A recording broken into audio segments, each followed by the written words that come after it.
할렐루야. 네, 오늘 하나님 앞에 나가서 예배하시는 우리 성도님들 마음과 가정에 우리 하나님의 큰 은혜와 평강이 함께 하시기를 축원드립니다. 서로 한번 인사 나누실까요? 반갑습니다. 보고 싶었습니다.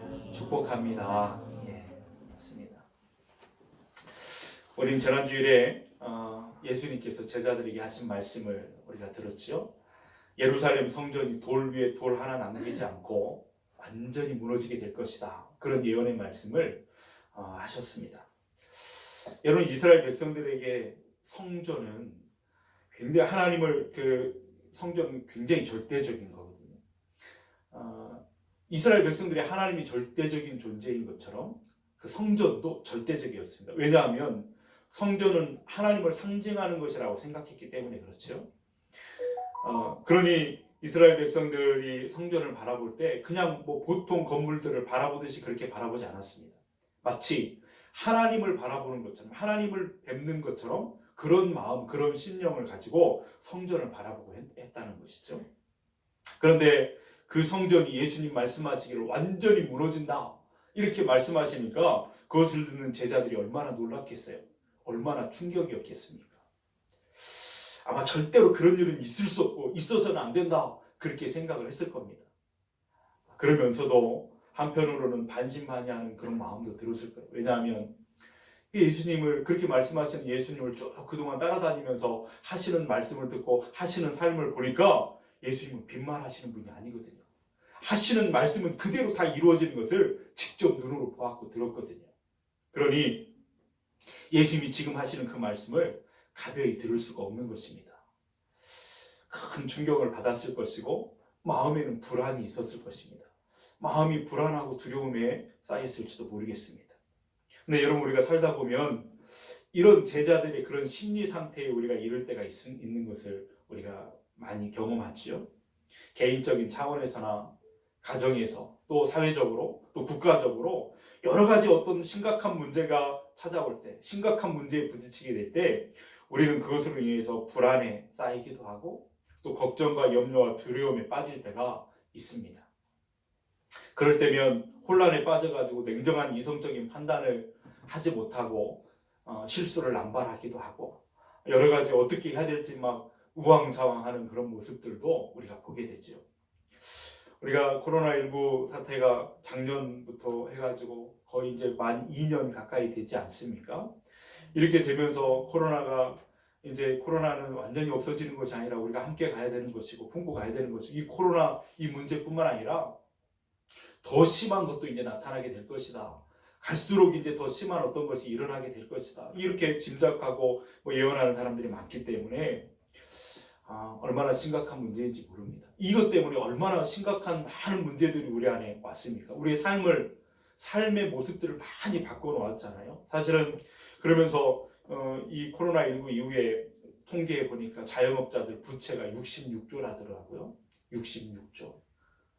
웬만해서는 놀라잖아요. 그래서 그러면서 그 어떤 매장을 운영하고 이렇게 하시는 분들, 폐업하신 분들이 폐업한 매장들이 45만 3천 개랍니다. 그래도 놀라질 않으세요?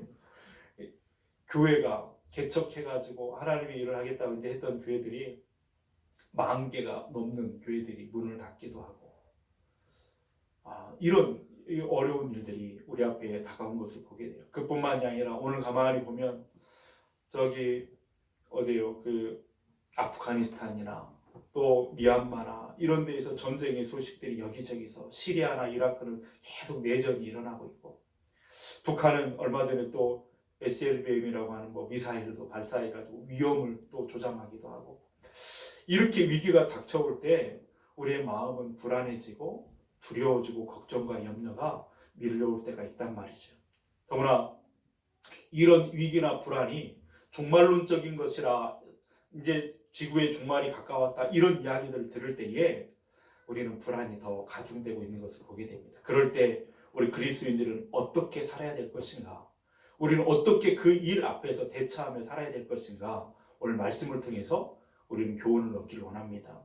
우선 우리들이 이 세상의 모든 일들을 만나면서 모든 사건을 접하면서 우리는 좀 더 진지하게 생각하면서 살아가는 그런 태도를 가져야 된다라고 하는 것입니다. 모든 문제 앞에서 조금 더 진지하게 그 문제를 바라보는 그런 마음의 태도를 가져야 된다는 것이죠. 가만 보면 어떤 사람들은 위기가 닥쳐왔음에도 불구하고 설마 나한테 그런 일이 있겠어? 내 일 아니니까 대수롭지 않게 그냥 그렇게 대수롭지 않게 아무렇지도 않은 것처럼 지나갈 때가 많이 있어요. 그런 사람들이 있죠. 그러나 여러분, 우리의 삶은 그렇게 농담하듯이 살 수 있는 그런 것이 아닙니다. 창세기 19장 말씀에 보면 하나님께서 소돔과 고모라의 죄악을 보셨습니다. 너무나 죄악에 관양하여 어쩔 수 없어요. 그래서 그들을 불로 심판하시잖아요. 유황불로 심판하신 기록이 거기 나옵니다. 하나님의 사자들이 성에 이르게 되어서 롯을 먼저 만나게 되죠. 그리고 롯에게 미리 경고를 합니다. 하나님이 이곳을 심판하실 것이다. 그러니 네게 속한 사람들을 빨리 이끌어내라. 이렇게 말해 주었습니다. 롯은 심각한 그 상황을 듣고 딸들과 결혼하기로 예비한 그 예비 사위들, 그들을 찾아가잖아요. 그리고 이 엄중한 상황들을 이야기하면서 빨리 이 성을 벗어나서 대피하라고 다급하게 이야기를 했습니다. 근데 그들의 반응이 어땠냐면, 여러분 창세기 19장 14절에 보면 이렇게 기록하고 있습니다. 롯이 나가서 그 딸들과 결혼할 사위들에게 말하여 이르기를 여호와께서 이 성을 멸하실 터이니 너희는 일어나 이곳을 떠나라 하되 그의 사위들은 어떻게 여겼다고요? 농담으로 여겼더라. 물론 평소에 롯이 그들에게 어떤 좀 무게감 있는 존재로 이렇게 되지 못한 그런 것들도 있겠지만, 이 롯은 그래도 장인어른이 될 뿐이잖아. 어르신이고 장인어른이 될 뿐인데 그분이 심각하게 말을 하고 있는데 농담으로 받아들여. 이 농담으로 받아들이는 젊은 사람들의 그 태도가 뭐겠습니까? 이 평소에 얼마나 그 삶을 가벼이 여겼는가 하는 것을 보여주는 그런 말이죠. 자기 삶에 대한 진지함이 없는 그런 모습입니다. 오늘 본문의 제자들도 마찬가지입니다. 처음에 제자들이 예수님의 말씀을 들었을 때 그 심각성에 대해서 깊이 느끼지는 못했을 거예요. 지금 성전이 무너진다라고 하는 것을 도저히 상상할 수 없는 일이었기 때문에 설마 그러려고, 설마 그럴 일이 있겠어? 라고 생각을 했을 겁니다. 여러분, 사람이 언제 진지해지고 심각해질까요? 언제 그런 느낌이 나타나게 되겠습니까? 지금 벌어지고 있는 그 상황이 내 일이라고 느껴질 때 그때 심각해지는 것이죠. 아무리 심각한 내용을 누가 말해준다 할지라도 우리는 내 일이 아니라고, 나와 상관없는 일이라고 생각하면 심각하게 받아들이지 않습니다. 당장 불이 내 발등에 떨어져야 뜨겁다고 난리를 벌리는 것이죠. 여러분, 지난주에 20일 날, 지난 20일 날 수요일이었죠. 그때 시리아 수도 다마스커스에서 그 폭탄 테러가 일어가지고 몇 명이에요? 27명? 27명이 죽었다고 나왔는데, 우리 뉴스나 이런 데는 크게 나오질 않았어요. 인터넷에 보니까 나왔더라고요. 거기는 시리아 내전이 계속되고 있기 때문에 폭탄 테러가 계속 일어나요. 사람이 죽어가요. 시내 한복판에서 수도 거기에서 버스에서 폭탄 테러가 일어나가지고 27명이 죽었대요. 그리고 웬만해서 놀라지도 않죠. 여러분, 아프가니스탄에서 지금 사태가 심각하게 벌어지고 있잖아요. 한동안 우리는 아이고 참 큰일 났다 막 그랬어요. 근데 이제는요, 뉴스도 안 나와요. 인터넷도 안 나와요. 지금 그들은 다 끝났는가? 아니요. 지금도 진행 중이고 엄청 힘들어하는, 전쟁을 방불케 하는 그런 곳이거든요. 미얀마는 어떻습니까? 제가 어제 저녁에 찾아보니까 미얀마의 그 군부 쿠데타 그것 때문에 1200명 가까이 되는 사람들이 죽었답니다. 생목숨이 죽은 거예요. 그리고 전쟁을 방불케 하고 경제가 붕괴되고, 그러고 인해서 수많은 사람들이 집을 잃고 난리도 아닌 거예요. 난리도. 이런 상황이 있단 말이에요. 근데 우리는 아이고 참 큰일 났다 그랬는데 얼마 되지도 않아가지고 그걸 심각하게 진지하게 여기지 않습니다. 왜 그럴까요? 내 문제가 아니라고 생각하기 때문이죠. 만약에 그 폭탄 테러가 일어나는 그 도시에, 아프가니스탄에, 또 그 미얀마에 내 자녀가 살고 있다고 한다면 상황은 달라지는 거예요. 그렇다면 태어날 수 있겠습니까? 이렇게 아무렇지도 않은 듯이 그렇게 할 수 있을까요? 그렇지 않습니다. 내 자녀가 지금 안전한가 안 안전한가 사방에 전화하고 확인해보고 그러지 않겠어요? 아니, 위험한 상황이 있다고 한다면 아니 무슨 어디 땅끝까지라도 무슨 수를 서서라도 거기에 가려고 하지 않겠습니까? 여러분 그렇게 그리고 모든 들려오는 뉴스나 또 무슨 사람들의 소식 그 한마디 한마디에 심각하게 그 소리를 집중해서 들을 거예요. 왜냐하면 전부 다 그 내 문제고 내 자녀의 문제이기 때문에. 그러면서 그 상황에 대처하는 태도가 진지하게 바뀔 수밖에 없는 것을 우리가 생각하게 됩니다. 여러분 제자들도 그랬습니다. 성전이 무너질 거라 말씀하셨는데 처음에는 놀랐을 거예요. 그러나 성전을 나와서 기드론 골짜기를 통과하면서 감람산으로 올라가는 가운데 계속해서 예수님이 하셨던 말씀을 곱씹으면서 또 되새기면서 이게 보통 문제가 아니라고 하는 사실을 그들은 깨닫게 되었을 것입니다. 한번 생각해 보세요. 성전이 무너진다? 예루살렘 성전이 무너진다라고 하는 것은 무엇을 의미하는 것이냐면 곧 예루살렘이 함락된다라고 하는 것을 말해주는 거예요. 예루살렘이 함락된다라고 하는 것은 무엇을 말해주는 걸까요? 유다가 망한다라는 것을 말해주는 거예요. 유다가 망한다? 내 나라가 망한다는데 내가 거기에서 예외일 수 있겠습니까? 나는 안전할 수 있겠습니까? 그것은 곧 내 문제라고 하는 사실을 깨닫게 됐을 것입니다. 그러니 진중하지 않을 수가 없어요. 진지해지고 심각해지지 않을 수가 없단 말이죠. 그래서 눈앞의 상황에 대해서 진지해지니까 제자들이 뭔가 대책이 필요했어요. 그럼 우리는 어떻게 해야 되는가? 이런 지금 생각이 오게 된 거죠. 그래서 지금 베드로와 안드레와 야고보와 요한이 예수님께 가서 질문을 하는 겁니다. 3절 4절 우리 한번 같이 읽어볼까요? 예수께서 감람산에서 성전을 마주 대하여 앉으셨을 때에 베드로와 야고보와 요한과 안드레가 조용히 묻되 우리에게 이르소서 어느 때에 이런 일이 있겠사오며 이 모든 일이 이루어지려고 할 때에 무슨 징조가 있사오리까? 아멘. 다급한 겁니다. 여기 보니까 조용히 가서 물었대요. 이 조용히 가서 물었다는 이 표현을 통해서 우리가 알 수 있는 분위기가 있잖아요. 이 감람산에 앉아있는 예수님과 제자들의 그들의 분위기가 착 가라앉아 있어요. 분위기가 무겁습니다. 큰 소리로 누군가 떠들어서 이야기할 수 있는 그런 분위기가 아니에요. 쫙 가라앉아 있어요. 뭔가 심각하고 진지한 그들의 태도를 보여주게 되는 거죠. 그래서 제자들은 조용히 예수님께 다가가서 속삭이듯이 묻는 겁니다. 표정은 진지했을 겁니다. 마음은 정말 간절했을 것입니다. 이대로 있을 수 없다고 생각한 것이죠. 도대체 그냥 있다가는 큰일 나겠구나. 그러면서 이 일이 일어날 때는 무슨 징조가 있을까? 그 일이 일어나기 전에 어떻게 우리가 그 일을 대처하고 해야 될 것인가? 그들은 생각하면서 예수님께 질문을 던지는 겁니다. 그래서 여러분 우리가 기억해야 돼요. 이 말씀을 통해서 우리가 교훈받아야 되는 것은 우리의 인생을 조금 더 진지하게 생각하면서 우리가 되어지고 지금 경험하는 많은 일들을 조금 더 진지하게 생각할 수 있는 마음의 태도를 가져야 된다는 것입니다. 마지막 때 깨어있으라 그 말은 진지하게 그것을 대해야 된다라고 하는 그런 말씀인 것이죠. 대충 살아도 되는 인생은 한 사람도 없습니다. 여러분 우리의 생명이 두 개인 사람이 있겠습니까? 이 땅에 살아가는 사람 중에 두 번 사는 사람도 있을까요? 그런 사람 없습니다. 그럴 수 있지 않죠. 인생은 연습하고 살아보는 그런 인생이 아닙니다. 오늘 이 시간은 우리 인생에서 다시 오지 않는 시간이거든요. 지나면 다시 오지 않습니다. 우리는 딱 한 번 주어진 인생을 살아가는 것이기 때문에 여러분 잘 살아야 됩니다. 바르게 살아야 되고 그래서 우리는 하나님 앞에서 잘 살아야 될 사명이 오늘 우리에게 있는 줄 믿습니다. 바르게 잘 사는 사명, 이것이 우리에게 있는 거예요. 그런데 여러분 지금 우리 눈앞에는 우리 삶을 위협하고 위기 가운데로 몰아넣는 수없이 많은 문제들이 시시각각 일어나고 있는 것을 보게 됩니다. 성경에서 말하고 있는 마지막 때의 모습들이 우리의 삶의 현장 가운데서 일어나고 있죠. 그것이 보여지고 있습니다.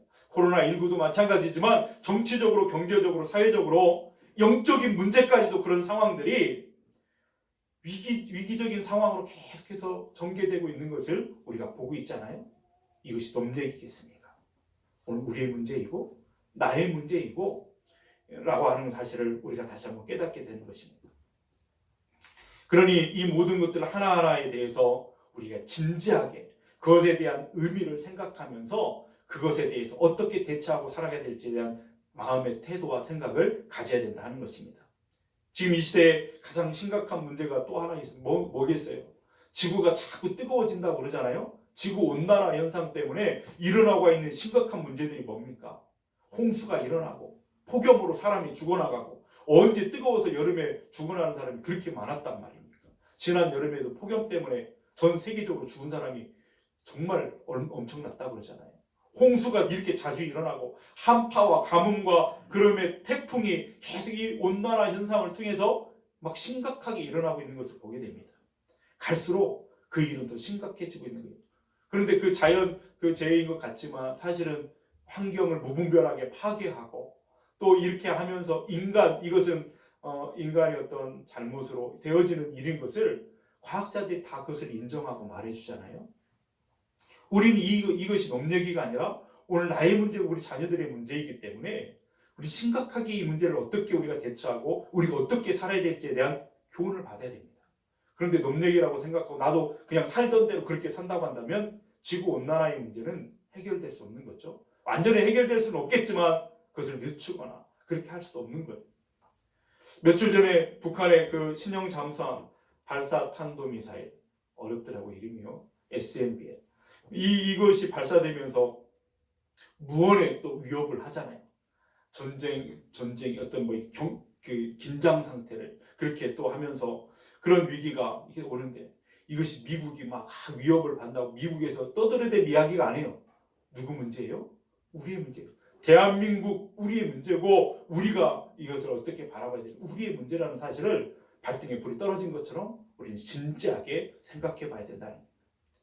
제가 지난주에 교회에 이렇게 쭉 올라오는데 계단에 무슨 신문이 이렇게 비닐로 이렇게 잘 포장이 돼가지고 딱 떨어져 있더라고요. 저는 저 우편함에 다 있는데 거기에 있어요. 신문을 시킨 일이 없는데. 그래서 제가 이렇게 딱 펴봤더니 신천지더라고요. 신천지가. 잠잠했던 신천지가 다시 활동하기 시작했어요. 편지도 보내고요. 여러분 집에는 그 신문 같은 거 안 오나요? 저한테만 오는 거예요. 신문이 이렇게 오면서 여러분 이 신천지 같은 이단이 지금 신천지만 있는 게 아니라 수없이 많은 이단들이 마지막 때에 지금 사람들을 유혹하에 넘어지게 하려고 교회를 혼란케 하고 이런 혼란한 틈을 타서 지금 미혹하는 그런 사람들이 얼마나 많이 있는지 모릅니다. 남의 문제가 아니라 우리의 문제예요. 그 악한 그 유혹의 마수가 언제 우리 가정에 뻗쳐올지 모르는 상황 가운데 있다는 거예요. 우리는 안전합니까? 그렇지 않습니다. 신천지에 빠진 사람, 이단에 빠진 사람은요, 내가 거기에 빠질 것이라고 생각하고 빠진 사람 한 사람도 없습니다. 그렇게 지금 그런 상황이 우리에게 펼쳐지고 있는 것이죠. 그렇기 때문에 지금 일어나는 일들이 내 문제라고 하는 사실을 인식하면서 우리는 진지한 태도로 그 모든 것을 대해야 될 줄로 믿습니다. 그러면서 여러분 오늘 이 자리에 나와 있는 이 예배를 드리는 우리의 태도도 진중해야 돼요. 진지해야 되는 거죠. 그냥 주일이니까 뭐 저번 주일처럼 나와 있는 거지 뭐 남들이 가니까 나도 가는 것이고 그냥 부모님이 가라 그러니까 따라오는 것이고 이런 것이 아니라는 거예요. 이것을 진지하게 생각. 내가 지금 이 예배 자리에 오늘 다시 돌아올 수 없는 다시 내 인생에서 한번 지나면 다시 만날 수 없는 오늘 이 예배를 하나님 앞에 드린다라고 하는 것 진지하게 생각해 보면요. 여기는 정말 이 내가 예배 가운데로 나오는 모든 과정이 정말 하나님의 은혜였음을 그 의미와 가치를 발견하게 되는 거예요. 감사하지 않을 수 없는 거죠. 하나님 앞에 감격하지 않을 수가 없는 거예요. 왜 내가 여기에 예배해야 되는가? 하나님을 예배해야 되는가? 내가 왜 모든 상황이 있는데 힘든 상황 가운데에서도 깨어서 믿음을 지키고 하나님을 바라봐야 되는가? 여러분 그 모든 일들에 대해서 신앙적인 대답을 추구하면서 스스로 질문하고 그렇게 대답을 찾는 그런 진중한 태도가 우리에게 마지막 때 있어야 될 줄 믿습니다. 그래야 그것에 대한 의미와 가치를 발견하게 되는 거예요. 이렇게 인생을 그 삶을 진지하게 생각하는 사람은 사소한 것에도 의미를 발견하게 되는 거예요. 그래서 영적으로 민감해지는 것이죠. 예배를 드리고 다가다가 그냥 길 옆에 막 풀 가운데 가만히 하나가 나와 있는 꽃 한 송이를 보더라도 거기에 하나님의 생명의 섭리를 느끼고 감격하게 되는 거예요. 영적으로 민감하면 그런 의미들을 찾게 되는 거예요. 365일 우리는 하루 세끼 밥을 매일같이 먹지만 밥 한 그릇을 앞에 놓고도 그것에 대한 하나님이 베푸신 사랑과 은혜를 거기서 만나고 감사하지 않을 수가 없는 것이죠. 민감하면요. 그런데 왜 반찬이 이 모양이냐고. 여러분, 그럴 수 없는 거예요. 그것을 진중하게 생각하고 진지하게 생각하면 그 하나에도 하나님이 내게 베푸신 그 은혜에 감격하지 않을 수 없어요. 하나님 감사합니다가 절로 나오게 되는 것이죠. 그렇게 삶을 진지하게 사는 사람은 잘 살아보려고 노력하는 사람입니다. 그러니 아무렇게나 살 수 없는 것이죠. 대충 살아갈 수 없는 거예요. 모든 문제에 대해서 민감합니다. 그리고 모든 상황에 대해서 잘 대처하기 위해서 생각하는 사람이죠. 여기 예수님이 지금 그 제자들이 예수님께 나와서 묻는 그 질문처럼 어떻게 해야 됩니까? 언제 그런 일이 있겠습니까? 징조는 무엇입니까? 묻는 것처럼 끊임없이 우리는 묻고 그 대답을 추구하는 삶을 살아야 된다 하는 것입니다. 마지막 때가 가까우면 가까울수록. 여러분, 그렇기 때문에 여러분 끊임없이 그 질문을 스스로 묻고 그렇게 질문을 진지하게 그 질문을 할 수 있는 그런 성도님들이 될 수 있기를 바랍니다. 지금 내게 가장 중요한 일은 무엇인가? 내게 가장 소중한 것은 무엇인가? 내가 왜 여기에 있는가? 내가 내 자녀들에게, 내 사랑하는 자녀들에게 이 소중한 믿음을 어떻게 전해줄 수 있겠는가? 이 사회가 갈수록 어두워지고 썩어져 가는데, 악해져 가는데 이 혼란한 시대에 어떻게 살아야 할 것인가? 사탄이 정말 심각한 공격으로 위협하고 다가올 때에 어떻게 그들을 막을 수 있겠는가? 이 질문들에 대한 진지한, 이 질문들을 진지하게 해야 되고 그 답을 찾아낼 수 있는 사람들이 되야 될 줄로 믿습니다. 그 답은 어디에 있을까요? 그 질문들의 답은 하나님께 있습니다. 답이 하나님께 있기 때문에 하나님의 응답을 듣기 위해서 하나님의 말씀에 귀를 기울이게 되는 것이죠.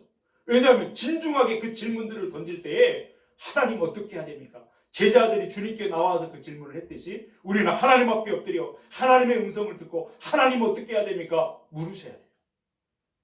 물으시고 하나님의 음성에 귀를 기울이시고 하나님 앞에 진지한 태도로 하나님 앞에 더 가까이 나아가시는 사람들이 되어야 될 줄로 믿습니다. 그러니 오늘 여기서 우리가 찬송 한 장을 부르더라도 나는 소리를 안 내도 괜찮지가 아니라 찬송 가사 하나하나에 내 고백을 담고 마음을 담고 감사를 담아 올려드리는 거죠. 마지막인 것처럼 찬양하고 마지막인 것처럼 예배하고 가장 소중한 이 시간을 내가 가장 소중하게 그렇게 살아내는 거예요. 설교를 들어도 그냥 흘려보내는 것이 아니라 한 단어 한 말씀을 내 가슴 신비에 새겨놓는 것처럼 들으시고 그 말씀에 집중할 때 그렇게 사는 사람이 여러분 마지막 때 삶을 제대로 사는 사람인 줄로 믿습니다. 그런 성도들이 될 수 있기를 주님의 이름으로 축원드립니다. 그 성도들이 깨어있는 성도들이죠. 또 하나, 이 불안한 상황들이 계속 다가오고 위기가 다가오는 이 시대 가운데 우리는 어떻게 살아야 될 것인가? 예수님 우리에게 가르쳐 주십니다. 사람들에게 휩쓸리지 말라고, 사람들을 조심하라고, 미혹하는 사람들을 조심하라고 가르쳐 주시죠. 사실 우리가 이 땅을 살아가면서 겪는 대부분의 위기, 어려움들, 문제들은 사람을 통해서 주어질 때가 많습니다. 대부분의 것들은 사람을 통해서 이렇게 일어나죠. 그래서 가만 보면 호랑이보다 더 무서운 것이 사람이에요. 사람만큼 두려운 존재가 있나요? 사람이 악이 가득하면 사람 죽이는 것은요 무슨 파리 목숨보다 가볍게 여기면서 그런 거 보게 되잖아요. 사람이 가장 무서운 존재.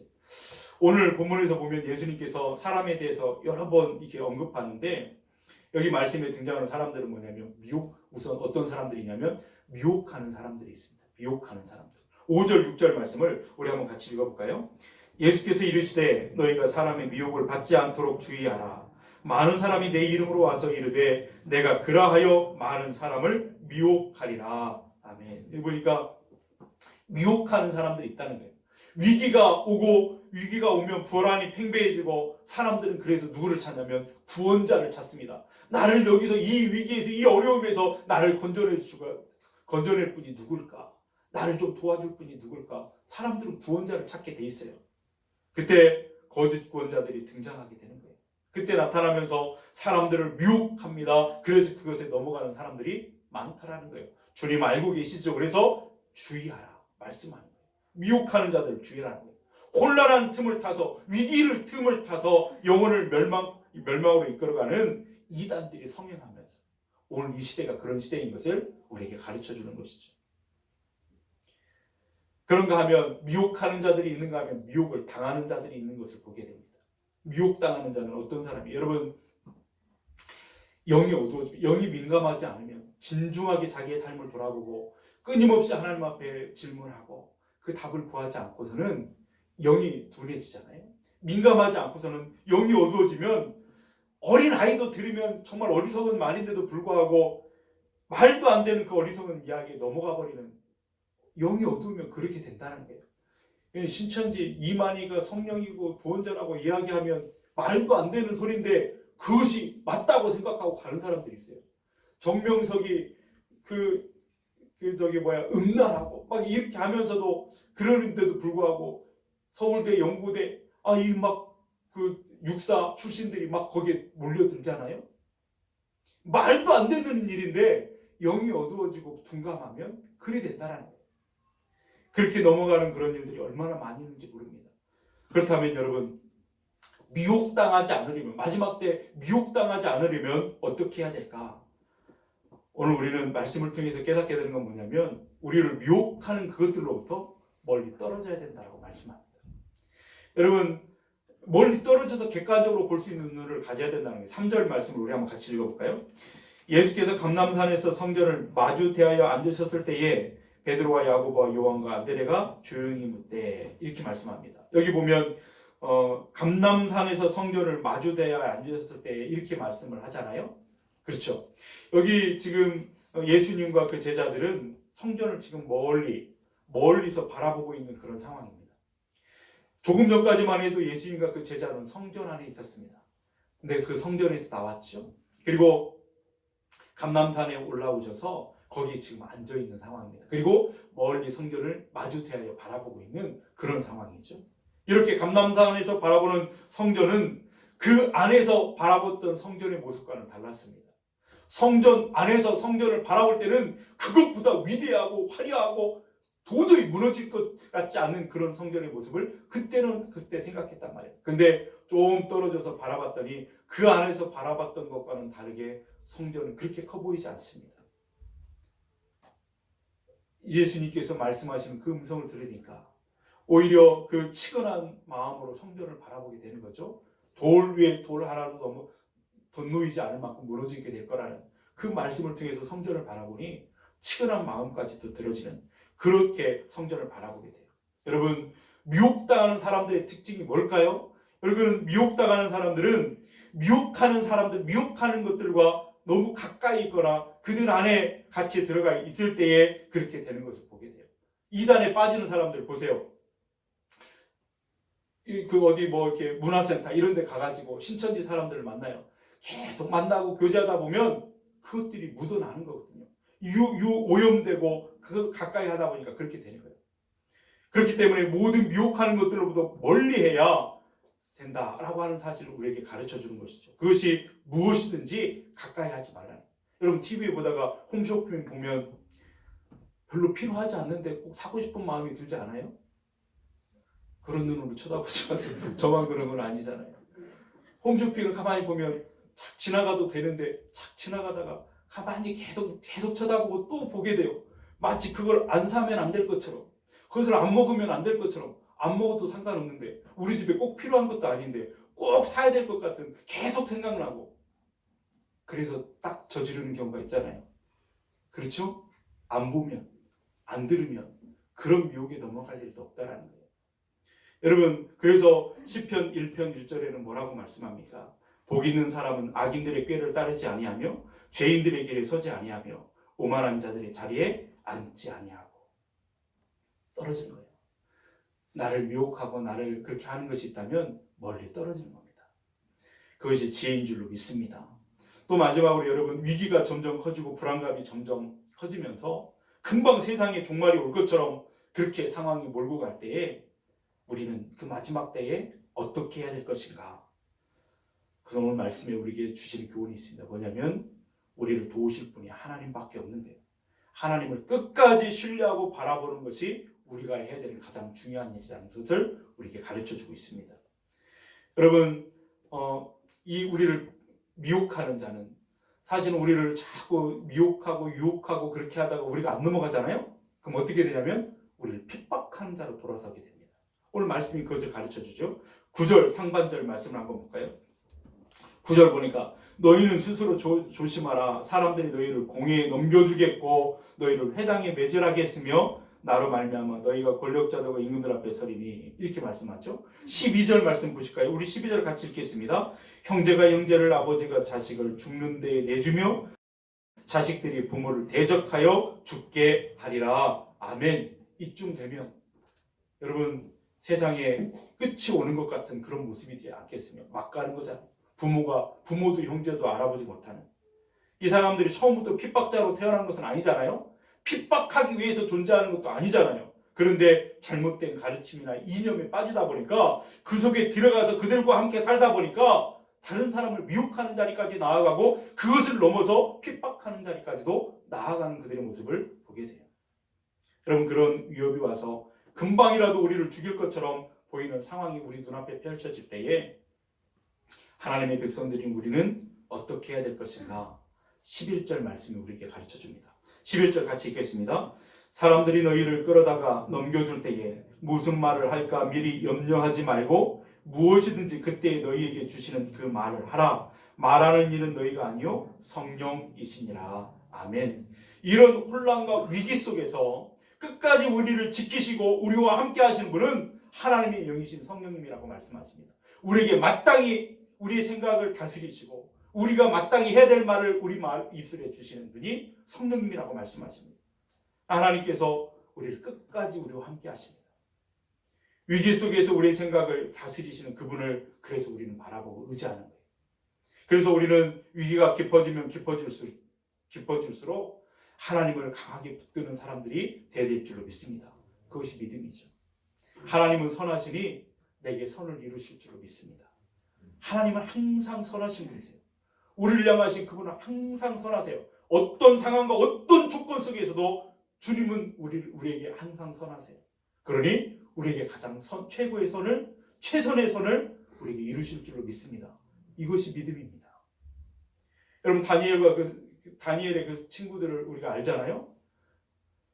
우상 앞에 절하지 않는다는 것 때문에 풀무불에 들어가게 됐습니다. 풀무불에 들어가면 어떻게 될까요? 살 가망성이 0.1%라도 있을까요? 없어요. 죽는 겁니다. 죽으러 가는 겁니다. 그런데 하나님은 선하시니 내가 지금 죽는 이것도 내게 가장 선한 것임을, 선한 일임을 믿습니다. 그리고 가는 거예요. 여러분, 이렇게 제가 갑자기 생각났어요. 저번에 새벽 예배 때 그 전에 이 설교를 어디 듣다가 이런 설교를 들었어요. 조지 뮬러라고 하는 기도 5만 번을 응답받고 했던 이 유명한 분이 계시잖아요. 그분이 늘 하나님과 동행하면서 그렇게 사시다가 그분의 고백은 하나님은 항상 선하십니다. 그 믿음을 갖고 살았어요. 그래서 그 하나밖에 없는 딸이 장티푸소로 이제 사경을 헤맬 때에 하나님 앞에서 이렇게 기도하면서 그 딸이 낳게 되었죠. 근데 그 아내가 그 이후에 이제 사경을 헤매게 됐어요. 그때 도와달라고 막 이렇게 그렇게 기도하는 것보다 그 믿음이 성장해서 어떻게 기도했냐면 하나님은 선하시니 하나님의 뜻대로 이루어지길 원합니다. 그 믿음을 갖고 그 아내가 하나님 앞에 부름받아 갔어요. 돌아가셨어요. 그리고 그 장례를 그 목사님이 이제 그 장례를 치르는 거예요. 자기 아내의 장례를. 그러면서 성도들 앞에서 그렇게 설교를 하는데 뭐라고 설교하냐면 3가지를 설교해요. 하나님은 선하시니, 하나님 내게 선하시니 선을 이루셔서 내 사랑하는 아내를 나에게 만나게 하셨습니다. 그리고 결혼하게 해주셨다는 거예요. 그리고 하나님은 선하시니 내게 선한 일을 이루셔서 그 아내와 같이 그 행복한 삶을 살게 하셨습니다. 하나님은 내게 선하시니 내게 선을 베푸셔서 그의 영혼을 하나님이 품으셨습니다. 이것이 여러분 믿음인 줄로 믿습니다. 왜 데려가셨어요? 하나님 이러시면 안 돼요. 왜 내게 이러세요가 아니라 하나님은 선하시니 그 믿음을 가지니 어떤 상황도 그렇게 고백하게 되더라는 거예요. 그 하나님을 믿음으로 고백하는 사람의 은혜인 줄로 믿습니다. 여러분, 그 불목골 속에 들어갔을 때 다니엘서 3장 24절 25절에는 그렇게 말합니다. 그때 느부갓네살 왕이 놀라 급히 일어나서 모사들에게 물어 이르되 우리가 결박하여 불 가운데 던진 자는 세 사람이 아니었느냐 하니 그들이 왕에게 대답하여 이르되 왕이 올소이다 하더라. 왕이 또 말하 이르되 내가 보니 결박되지 아니한 네 사람이 불 가운데로 다니는데 상하지도 아니하고 네 넷째 모양 그 넷째 모양은 신들의 아들과 같도다. 하나님은 선하시니 들어갔어요. 근데 그들과 함께 하신 분이 계셨대요. 하나님은 언제나 함께 하십니다. 그 믿음으로 가는 거예요. 또 다니엘이 사자굴에 들어갈 때도 마찬가지예요. 사자굴에 들어갈 때에도 죽으러 가는 거죠. 사자 밥이 되어 찢겨 죽는 것보다 큰 고통의 위기가 있을 때에도 하나님은 선하시니 믿음을 갖고 가는 거예요. 근데 그 밤에 하나님께서 함께 하셔서 사자들의 입을 봉하시죠. 다음날 아침에 다니엘이 산채로 나온 다음에 다리오 왕 앞에서 그렇게 말하는 말이 뭐예요? 다니엘서 6장 22절에 이렇게 말합니다. 나의 하나님이, 다니엘이 고백이죠. 나의 하나님이 이미 그의 천사를 보내어 사자들의 입을 봉하셨으므로 사자들이 나를 상해하지 못하였사오니 이는 나의 무죄함이 그 앞에 명백하며 또 왕이여 나는 왕에게도 해를 끼치지 아니하였나이다 하니라. 하나님이 나에게 이 일을 하셨다고 선하게. 여러분 함께 하시는 분이 하나님이신 줄로 믿습니다. 다니엘에게만 그 세 친구에게만 함께 하는 것이 아니라 오늘 우리의 삶의 현장 가운데 저와 여러분의 삶의 현장 가운데 함께 하시는 분이 하나님이십니다. 아무도 내 곁에 없는 것 같은 그 상황 가운데에도 하나님은 선하셔서 최선의 선을 우리의 삶에 베푸시는 줄을 믿습니다. 그것을 믿는 그 믿음이 저와 여러분에게 있기를 주님의 이름으로 축원드립니다. 여러분 그리스도인은 어떤 사람을 두고 하는 말일까요? 세상이 아무리 캄캄해지고 위기가 찾아온다 할지라도 그래서 불안과 공포와 두려움이 밀려오는 그때에도 나와 함께 하시는 하나님을 신뢰함으로 바라보는 사람들이 그리스도인이죠. 그 하나님을 믿음의 손으로 꼭 붙드는 사람이 하나님이 내미신 그 손을 믿음으로 붙잡는 사람이 그리스도인이죠. 내주하시는 하나님은 선하시니 선한 일을 이루실 것입니다. 이 믿음으로 사시는 저와 여러분들 될 수 있길 주님의 이름으로 축원드립니다. 그 믿음 가지고 여러분 코로나19 상황 가운데서도 또 복음을 들고 코로나 상황이 더 심각한 상황 가운데 있는 나라로 복음 들고 선교를 떠나는 사람들도 지금도 있습니다. 아프리카의 후배 가운데 아프리카에서 선교하는 선교사님이세요. 제가 이름을 금방 까먹었는데 그 선교사님이 거기서 코로나를 걸렸어요. 페이스북에 보니까 코로나를 걸려가지고 막 몸이 붓고 막 위기가 찾아왔는데 그래서 거기서는 의료 체계가 제대로 되지 않아서 우여곡절을 그때 막 돌고 돌아서 한국에 왔어요. 치료받고 다시 가요. 어떻게 그럴 수 있을까요? 하나님이 그 마음에 있기 때문에 믿기 때문에 다시 가는 거예요. 그 위험 가운데로 자기가 해야 될 사명을 위해서 진지하게 생각하며 갈 수 있는 것이죠. 필리핀에도 선교사님이 가정이 있는데 한국에 나왔다 다시 가요. 필리핀이 한국보다 또 그 아프리카가 한국보다 코로나 상황이 더 좋나요? 상황이 더 그렇지 않습니다. 그런데 다시 가는 거예요. 어떻게 그럴 수 있죠? 하나님이 마음 중심에 있기 때문에. 사랑하는 여러분, 우리는 성도는 위기의 순간이 올수록 하나님을 더 의지하는 사람들이 되어야 될 줄로 믿습니다. 하나님이 함께 하십니다. 그럴 때 대처할 수 있는 능력과 지혜를 하나님이 우리에게 주시죠. 마땅히 해야 될 말을 우리에게 가르쳐 주신대요. 공의 앞에 설 때에도 두려워하지 말라. 너에게 마땅히 할 말을 주신 분이 성령님이시라 말씀하셨어요.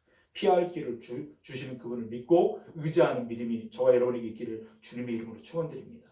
그래서 침착하게 모든 일에 대응하게 되는 거예요. 난리와 난리의 소문을 들어도 두려워하지 않고 담당한 거예요. 진지하게 그 일을 받게 되죠. 7절 우리 한번 같이 읽겠습니다. 난리와 난리의 소문을 들을 때에 두려워하지 말라. 이런 일이 있어야 하되 아직 끝은 아니니라. 아멘. 담담하게 그 일을 맞이하는 사람은 아는 겁니다. 그것이 끝이 아닌 것을. 아직은 아니라는 것을. 하나님께서 끝이라고 하시기 전까지는 아직 끝이 아닌 거지요. 그래서 아프리카로 다시 가는 건 아니겠어요? 이것이 끝이 아니니까. 하나님께서는 당신의 계획을 완성하기 전까지는 끝이라고 말하지 않습니다. 그 계획은 뭘까요? 만국의 복음이 전해지는 그것이라고 말씀합니다. 10절 말씀을 같이 읽을까요? 또 복음이 먼저 만국에 전파되어야 할 것이니라. 마지막에 되면 어떤 징후가 있겠습니까? 그 징후가 있기 전에 만국에 복음이 전파되게 하라. 이것이 하나님의 그 다음에 끝이 있다라고 말씀하는 거예요. 사랑하는 여러분, 혼란과 위기 가운데 하나님의 그 복음의 그 시계바늘은 지금도 진행 중에 있습니다. 복음이 온 세상에 전파되기 전까지는 아직 멈추지 않고 그 시계는 돌고 있는 거예요. 그렇기 때문에 세상 사람들이 위기를 만나고 우왕좌왕하고 당황하고 그렇게 할 때에도 믿음의 사람들은 침착한 거예요.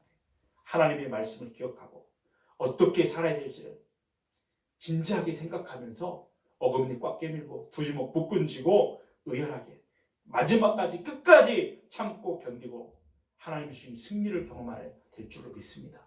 저와 여러분이 그런 삶이 되기를 주님의 이름으로 축원드립니다. 지금 온갖 사이비 이단들이 판을 치는 세상이 되었어요.